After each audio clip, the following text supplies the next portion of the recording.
पत्नी की मौत के बाद बेटे को लेकर दिल्ली जा रहा था। बस में मिली लड़की ने किस्मत बदल दी। एक आदमी जिसकी दुनिया उसकी पत्नी के साथ ही खत्म हो चुकी थी। गोद में मासूम बेटा, आंखों में दर्द और दिल में सिर्फ टूटे हुए सपने थे। वो दिल्ली जा रहा था, ये सोचकर कि अब जिंदगी बस किसी तरह काटनी है। लेकिन उसी सफर में बस की एक सीट पर बैठी अजनबी लड़की ने ऐसा राज खोला जिसने उसकी पूरी दुनिया बदल दी। आखिर कौन थी वो लड़की और कैसे उसने एक टूटे हुए इंसान की किस्मत बदल दी? अगर आपको ऐसी दिल छू लेने वाली सस्पेंस और इमोशनल कहानियां पसंद है तो वीडियो को लाइक करें, शेयर करें और हमारे चैनल कहानियों का सफर को सब्सक्राइब जरूर करें ताकि ऐसी शानदार कहानियां आप तक सबसे पहले पहुंचती रहें। रात के करीब 9 बज रहे थे। आसमान में बादल छाए हुए थे और हल्की हल्की बारिश सड़कों को भिगो रही थी। बस स्टैंड पर भीड़ थी, लेकिन उस भीड़ के बीच एक आदमी बिल्कुल अकेला खड़ा था। उसका नाम था राघव। उम्र लगभग 30 साल, चेहरे पर थकान, आंखों में दर्द और गोद में 3 साल का मासूम बेटा चिंटू। राघव बार बार अपने बेटे के चेहरे को देखता और फिर आसमान की तरफ नजर उठाता, जैसे भगवान से पूछ रहा हो, मेरे साथ ही क्यों? कुछ ही हफ्ते पहले उसकी पत्नी मीरा इस दुनिया को छोड़कर चली गई थी। एक मामूली बुखार, फिर अचानक बिगड़ी तबीयत और अस्पताल पहुंचने से पहले ही सब खत्म। जिस घर में कभी हंसी गूंजती थी, वहां अब सिर्फ सन्नाटा था। राघव हर कोने में मीरा की याद महसूस करता था। रसोई में उसकी मुस्कान, आंगन में उसकी चूड़ियों की खनक और कमरे में उसकी आवाज।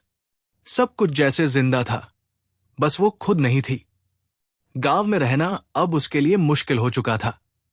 हर चेहरा उसे तरस से देखता, हर रास्ता मीरा की याद दिलाता। इसलिए उसने फैसला किया, दिल्ली जाएगा, जहां उसका पुराना दोस्त विक्रम रहता था। शायद नई जगह पर नई शुरुआत हो सके। बस आ चुकी थी। कंडक्टर ने जोर से आवाज लगाई, दिल्ली, दिल्ली, जल्दी बैठो। राघव ने बेटे को संभाला और बस में चढ़ गया। बस लगभग भर चुकी थी। उसे खिड़की वाली सीट मिली।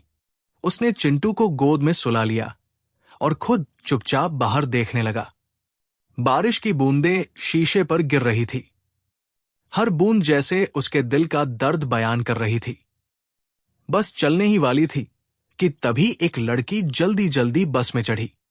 उसके हाथ में छोटा बैग था, बाल बारिश से भीगे हुए थे और सांसें तेज चल रही थी। उसने इधर उधर देखा और फिर राघव के पास वाली खाली सीट पर बैठ गई। राघव ने एक नजर देखा और फिर नजरें झुका ली। उसे किसी से बात करने की इच्छा नहीं थी। कुछ देर तक बस में सन्नाटा रहा। फिर लड़की ने धीरे से पूछा, बच्चा आपका है? राघव ने हल्के से सिर हिलाया। हां, बहुत प्यारा है। राघव ने कोई जवाब नहीं दिया। लड़की ने फिर कहा, सो रहा है? इस बार राघव थोड़ा चिढ़कर बोला, जी, आप क्यों पूछ रही हैं? लड़की मुस्कुराई, बस ऐसे ही, बच्चे मुझे अच्छे लगते हैं। राघव चुप हो गया। कुछ देर बाद चिंटू अचानक उठ गया और रोने लगा। शायद उसे भूख लगी थी। राघव परेशान हो गया। उसके बैग में दूध की बोतल थी, लेकिन पानी खत्म हो चुका था। वो इधर उधर देखने लगा। तभी लड़की ने अपने बैग से पानी की बोतल निकाली और उसकी तरफ बढ़ाते हुए बोली, ये लीजिए। राघव ने पहले मना किया, लेकिन चिंटू जोर जोर से रोने लगा। उसने बोतल ले ली। थैंक यू, कोई बात नहीं। राघव ने दूध बनाया और चिंटू को पिलाया। बच्चा शांत हो गया। लड़की उसे प्यार से देख रही थी। फिर उसने पूछा, आप दिल्ली में रहते हैं? राघव ने धीमी आवाज में कहा, नहीं, अब शायद वही रहूंगा। मतलब? राघव कुछ पल चुप रहा। फिर पहली बार उसकी आवाज भर्रा गई, पत्नी नहीं रही, गांव छोड़कर जा रहा हूं। लड़की के चेहरे की मुस्कान गायब हो गई। उसने धीरे से कहा, सॉरी। राघव ने सिर झुका लिया। बस हाईवे पर दौड़ रही थी। बाहर अंधेरा था, अंदर हल्की रोशनी। कुछ देर बाद लड़की ने धीरे से कहा, कभी कभी भगवान हमसे सब कुछ छीन लेते हैं ताकि हमें कुछ बड़ा दे सके। राघव ने उसकी तरफ देखा।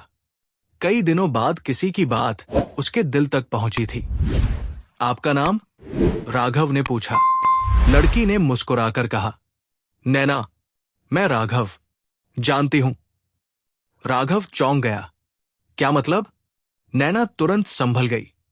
मतलब, अभी आपने बताया ना। राघव को कुछ अजीब लगा, लेकिन उसने ज्यादा ध्यान नहीं दिया। रात गहराती जा रही थी।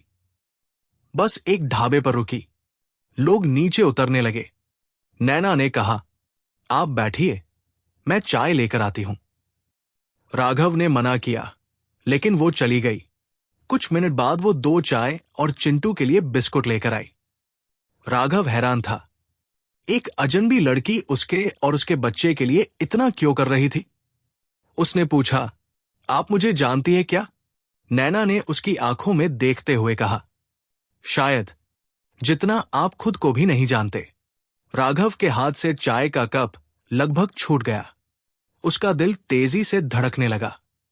ये लड़की आखिर थी कौन? और उसके बारे में इतना सब कैसे जानती थी? बस फिर से चल पड़ी। लेकिन अब सफर सिर्फ दिल्ली का नहीं था।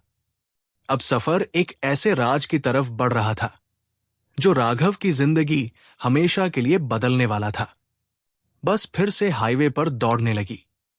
बाहर काली रात थी, अंदर हल्की पीली रोशनी। ज्यादातर यात्री सो चुके थे, लेकिन राघव की आंखों से नींद कोसों दूर थी। उसके मन में सिर्फ एक सवाल घूम रहा था, नैना आखिर है कौन? वो बार बार उसकी तरफ देखता, लेकिन नैना खिड़की से बाहर अंधेरे में कुछ तलाशती सी नजरें गड़ाए बैठी थी, जैसे वो किसी गहरी सोच में डूबी हो। कुछ देर बाद राघव ने हिम्मत करके पूछा, आपने अभी जो कहा उसका क्या मतलब था? नैना ने बिना उसकी तरफ देखे पूछा। कौन सी बात? यही कि आप मुझे उतना जानती है जितना मैं खुद को नहीं जानता। नैना हल्का सा मुस्कुराई। हर सवाल का जवाब सही वक्त पर मिलता है, राघव जी। राघव चौंका। उसने तो अपना नाम कुछ देर पहले ही बताया था, लेकिन जिस अंदाज में नैना ने उसका नाम लिया, वो ऐसा था जैसे वो उसे बहुत पहले से जानती हो। देखिए, राघव ने गंभीर होकर कहा, अगर आप मुझे जानती हैं तो साफ साफ बताइए। मैं पहले ही बहुत परेशान हूं। नैना ने पहली बार उसकी आंखों में सीधा देखा। उसकी आंखों में अजीब सी गहराई थी। दर्द भी था, अपनापन भी, और कोई अनकहा राज भी। परेशान तो आप बहुत पहले से हैं, राघव। बस खुद से भाग रहे हैं।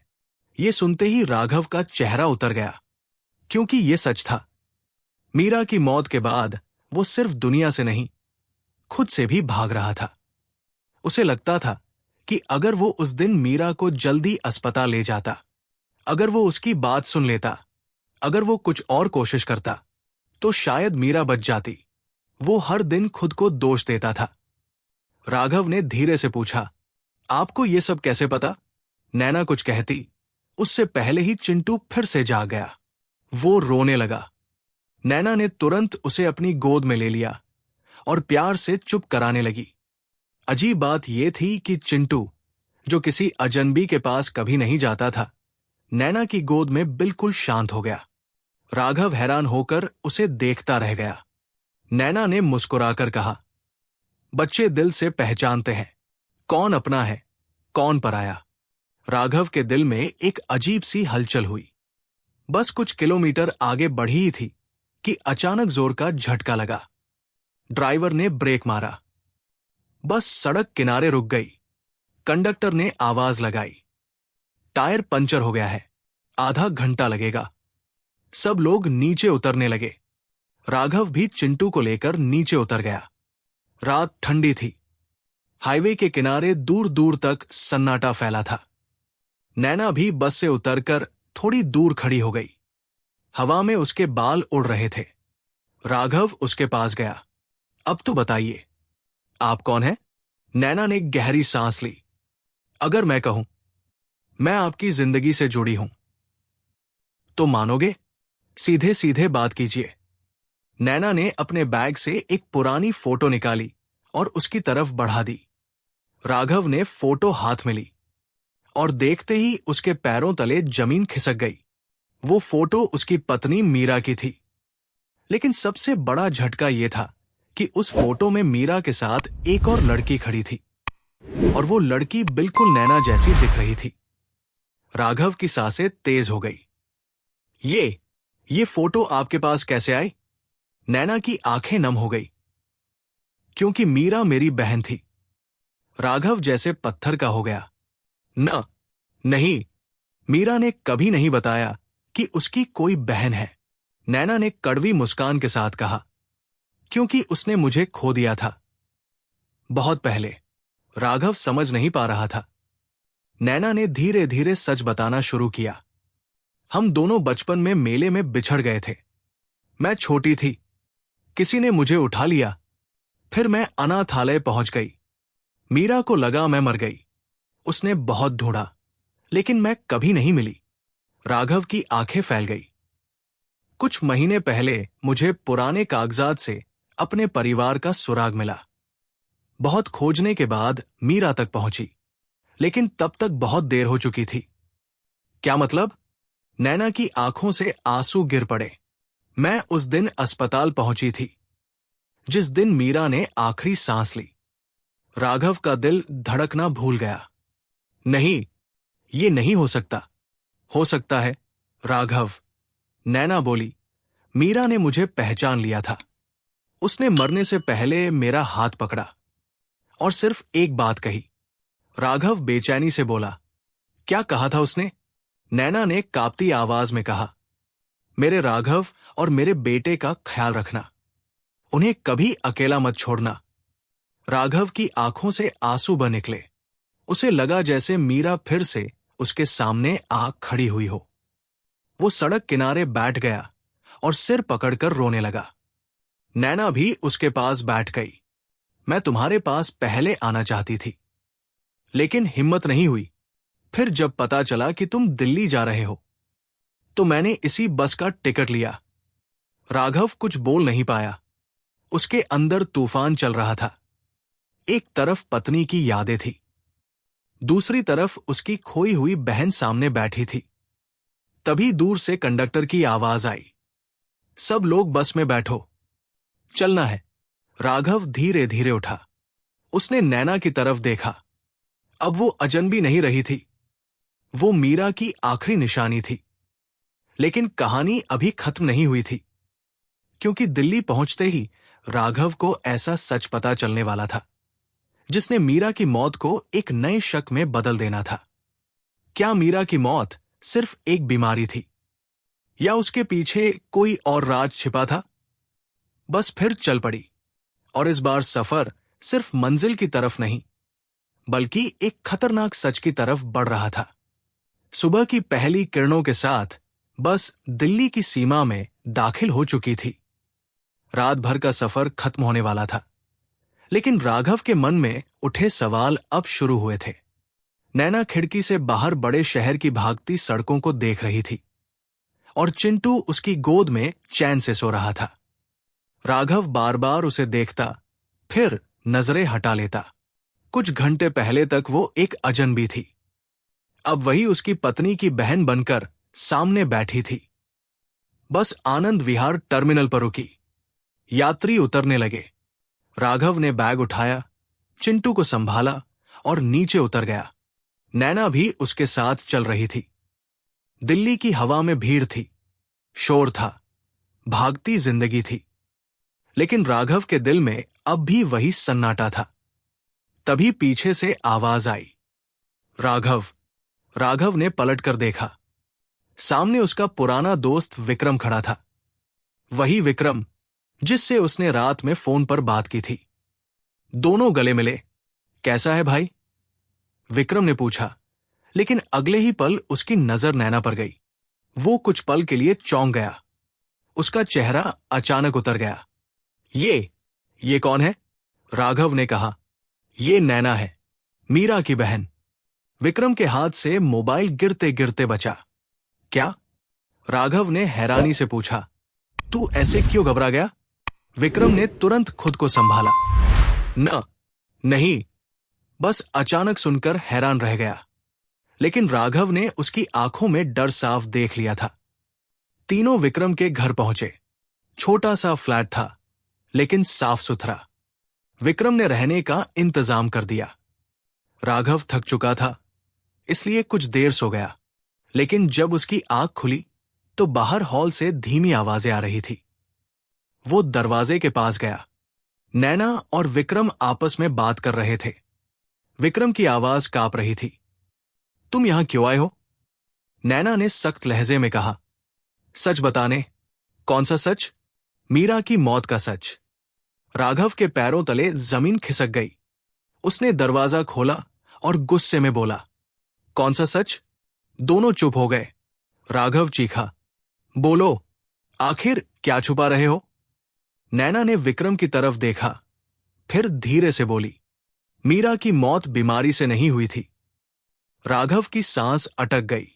झूठ, सच। नैना बोली, उसे गलत दवा दी गई थी। किसने? नैना ने सीधा विक्रम की तरफ इशारा किया। राघव का खून खौल उठा। वो विक्रम की तरफ बढ़ा और उसका कॉलर पकड़ लिया। तूने मेरी मीरा को मारा? विक्रम रो पड़ा। मैंने जानबूझकर नहीं किया। तो कैसे हुआ? विक्रम जमीन पर बैठ गया और सिर पकड़कर बोला, मीरा मुझे अपनी बहन को ढूंढने के लिए कहती थी। मैं कई सालों से उसे खोज रहा था। कुछ महीने पहले मुझे सुराग मिला, लेकिन उसी दौरान मैंने कुछ गलत लोगों से पैसे उधार लिए थे। वो लोग मुझे धमका रहे थे। राघव गुस्से में सुन रहा था। एक दिन मीरा बीमार हुई। उसने दवा मंगवाई। मैं मेडिकल स्टोर गया, लेकिन उन गुंडों ने मुझे घेर लिया। जल्दबाजी में मैंने गलत पैकेट उठा लिया। मुझे लगा वही दवा है। राघव चिल्लाया, और तूने मेरी पत्नी को मार दिया। विक्रम फूट फूट कर रोने लगा। मुझे नहीं पता था। जब अस्पताल में डॉक्टर ने कहा कि गलत दवा दी गई है, मैं डर गया। मैं सच बताने की हिम्मत नहीं कर पाया। राघव की आंखों में आंसू और आग दोनों थे। उसने विक्रम को धक्का दिया। तू दोस्त कहलाने लायक नहीं है। कमरे में भारी सन्नाटा छा गया। नैना ने धीरे से कहा, राघव, गलती हुई है, गुनाह नहीं। तुम इसे बचा रही हो? नहीं, मैं तुम्हें बचा रही हूं। राघव ने गुस्से से पूछा, मतलब? नैना बोली, अगर तुम नफरत में डूब गए तो चिंटू भी अकेला हो जाएगा। मीरा यही चाहती थी क्या? राघव चुप हो गया। मीरा का नाम सुनते ही उसका गुस्सा टूटने लगा। उसने चिंटू की तरफ देखा। वो कमरे के कोने में खड़ा सब कुछ डरी हुई आंखों से देख रहा था। राघव तुरंत उसके पास गया और उसे सीने से लगा लिया। वो रो पड़ा। पहली बार उसे एहसास हुआ कि अब सिर्फ उसका दर्द नहीं, उसके बेटे की दुनिया भी उसी पर टिकी है। उस रात कोई नहीं सोया। विक्रम बार बार माफी मांगता रहा। नैना चुपचाप बैठी रही और राघव छत को देखता रहा। सुबह होते ही उसने फैसला किया, अब वो अतीत के साथ नहीं जिएगा। लेकिन जिंदगी ने उसके लिए एक और मोड़ बचाकर रखा था, क्योंकि अगले ही दिन चिंटू अचानक गायब हो गया। हां, घर के अंदर से, बिना किसी आवाज के। दरवाजा बंद था, खिड़कियां बंद थी। फिर चिंटू गया कहां? राघव की चीख पूरे घर में गूंज उठी। मेरा बेटा कहां है? सुबह के 7 बजे थे। खिड़की से आती हल्की धूप कमरे में फैल रही थी, लेकिन उस घर में अंधेरा उतर चुका था। राघव पागलों की तरह हर कमरे में भाग रहा था। कभी बाथरूम देखता, कभी रसोई, कभी बिस्तर के नीचे, लेकिन चिंटू कहीं नहीं था। उसकी आवाज कांप रही थी, चिंटू, बेटा, कहाँ हो? नैना भी घबराई हुई हर कोना देख रही थी। विक्रम बाहर गली में भागा और लोगों से पूछने लगा। राघव का दिल बुरी तरह धड़क रहा था। उसे लग रहा था कि जिंदगी उससे फिर सब कुछ छीनने आई है। कुछ देर बाद दरवाजे के पास एक छोटा सा कागज पड़ा मिला। नैना ने उसे उठाया। उसमें लिखा था, अगर बच्चा चाहिए तो पुरानी फैक्ट्री में आ जाओ। अकेले। राघव के हाथ कांपने लगे। ये किसने किया? विक्रम का चेहरा सफेद पड़ गया। वो धीमी आवाज में बोला, शायद वही लोग। कौन लोग? राघव चीखा। जिनसे मैंने पैसे उधार लिए थे। मैंने उनका कर्ज अब तक नहीं चुकाया। राघव का गुस्सा फिर भड़क उठा। तेरी वजह से पहले मीरा गई, अब मेरा बेटा भी? वो विक्रम पर टूट पड़ता, उससे पहले नैना बीच में आ गई। अभी लड़ने का समय नहीं है, चिंटू को बचाने का समय है। राघव ने तुरंत फैसला किया। मैं जा रहा हूं। नैना बोली, मैं भी चलूंगी। नहीं, ये खतरा है। चिंटू सिर्फ तुम्हारा नहीं, मेरी बहन की आखिरी निशानी भी है। राघव कुछ नहीं बोला। तीनों पुरानी फैक्ट्री की तरफ निकल पड़े। दिल्ली के बाहरी इलाके में सालों से बंद पड़ी वो फैक्ट्री वीरान थी। टूटी दीवारें, जंग लगे गेट, अंदर सन्नाटा, जैसे वहां सिर्फ डर रहता हो। राघव अंदर दाखिल हुआ। अचानक एक आवाज गूंजी, आ गए। 4 आदमी सामने आए। उनके बीच चिंटू कुर्सी पर बैठा था। वो रो रहा था। राघव चीखा, मेरे बेटे को छोड़ दो।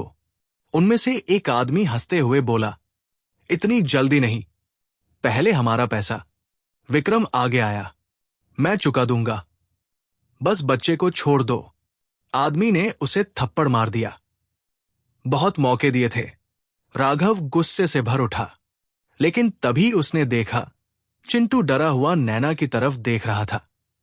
नैना ने धीरे से राघव का हाथ पकड़ा और फुसफुसाई, गुस्से से नहीं, दिमाग से काम लो। राघव ने पहली बार खुद को रोका। उसने शांत होकर कहा, ठीक है, कितना पैसा चाहिए? आदमी बोला, 5 लाख। राघव हंसा, मेरे पास तो 5,000 भी नहीं है। गुंडे ने पिस्तौल निकाली, तो फिर बेटे को भूल जा। तभी नैना अचानक आगे बढ़ी और बोली, रुको। सबकी नजर उसकी तरफ गई। उसने कहा, तुम लोग पैसे चाहते हो ना, मैं दिलाती हूं। आदमी बोला, तू कौन है? नैना ने मुस्कुराकर कहा, जिसके पास तुम सबकी बर्बादी का सबूत है। गुंडे चौंक गए। नैना ने मोबाइल निकाला, तुम लोगों की सारी रिकॉर्डिंग मेरे फोन में है। कर्ज वसूली, धमकी, अपहरण, सब कुछ। आदमी गुस्से में उसकी तरफ बढ़ा, लेकिन तभी बाहर से पुलिस सायरन की आवाज गूंज उठी। चारों तरफ भगदड़ मच गई। दरअसल फैक्ट्री आते वक्त नैना ने चुपके से पुलिस को लोकेशन भेज दी थी। गुंडे भागने लगे। राघव दौड़कर चिंटू के पास पहुंचा और उसे सीने से लगा लिया। उसकी आंखों से आंसू बह निकले। कुछ नहीं होगा बेटा, मैं आ गया हूं। पुलिस ने सभी गुंडों को पकड़ लिया। विक्रम भी रोता हुआ राघव के पास आया। भाई, मुझे माफ कर दे। राघव कुछ पल उसे देखता रहा, फिर बोला, तेरी गलतियों ने बहुत कुछ छीना है, लेकिन अगर तू सच में बदलना चाहता है तो अपनी जिंदगी सुधार। विक्रम सिर झुकाकर रो पड़ा। कुछ महीने बाद राघव ने दिल्ली में छोटी सी नौकरी शुरू कर दी। धीरे धीरे जिंदगी पटरी पर आने लगी। नैना अब उसी घर में रहती थी। चिंटू उसे मौसी नहीं, मासी कहकर बुलाता था। घर में फिर से हंसी लौट आई थी। एक शाम छत पर हवा चल रही थी। राघव दूर आसमान की तरफ देख रहा था। नैना उसके पास आई। अभी मीरा को याद करते हो? राघव मुस्कुराया, हर दिन, लेकिन अब दर्द नहीं होता। लगता है वो यही कहीं है, हमें देख रही है। नैना की आंखें नम हो गई। उसने जाते जाते मुझे तुम दोनों की जिम्मेदारी दी थी। शायद इसलिए मैं उस बस में मिली। राघव ने पहली बार उसकी तरफ अलग नजरों से देखा। वो लड़की जो बस में अजनबी थी, आज उसकी जिंदगी की सबसे बड़ी ताकत बन चुकी थी।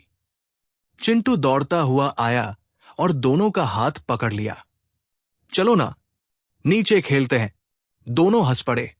राघव ने आसमान की तरफ देखा और मन ही मन कहा, मीरा, तुम गई नहीं हो, तुमने बस रूप बदल लिया है। हवा तेज चली, जैसे किसी ने ऊपर से आशीर्वाद दिया हो। और उस दिन राघव समझ गया, कभी कभी जिंदगी सब कुछ छीन कर हमें वही लौटा देती है जहां से असली खुशी शुरू होती है। दर्द चाहे कितना भी बड़ा क्यों न हो, वक्त के साथ जिंदगी नई राह जरूर देती है। कभी किसी मोड़ पर मिला इंसान आपकी किस्मत बदल सकता है। अगर आपकी जिंदगी में भी कोई ऐसा इंसान आया हो जिसने आपका टूटा हुआ दिल फिर से जोड़ दिया हो, तो हमें कमेंट में जरूर बताइए और हमारे चैनल कहानियों का सफर को सब्सक्राइब जरूर करें ताकि ऐसी शानदार कहानियां आप तक सबसे पहले पहुंचती रहें।